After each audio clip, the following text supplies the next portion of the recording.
घडामोडींचा।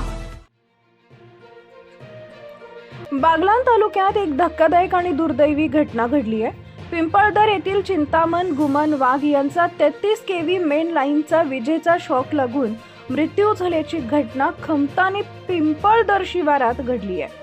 मिळालेल्या माहितीनुसार चिंतामण वाघ हे शेळ्या चारण्यासाठी शिवारात गेले होते। त्यावेळी शेळ्यांसाठी चारा मिळावा म्हणून ते झाड तोडत होते।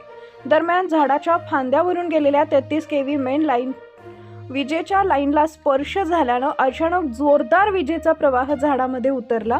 त्यामुळे त्यांना तीव्र विजेचा शॉक बसला। या धक्क्यामुळे चिंतामण वाघ यांचा झाडावरच मृत्यू झाला। ही घटना समजताच परिसरातील ग्रामस्थांनी गर्दी केली असून मेन लाईन बंद करून मृतदेह खाली उतरवण्यात येत आहे। या घटनेमुळे पिंपळदर व परिसरात हळहळ व्यक्त केली जात असून वाघ कुटुंबावर दुःखाचा डोंगर कोसळला आहे।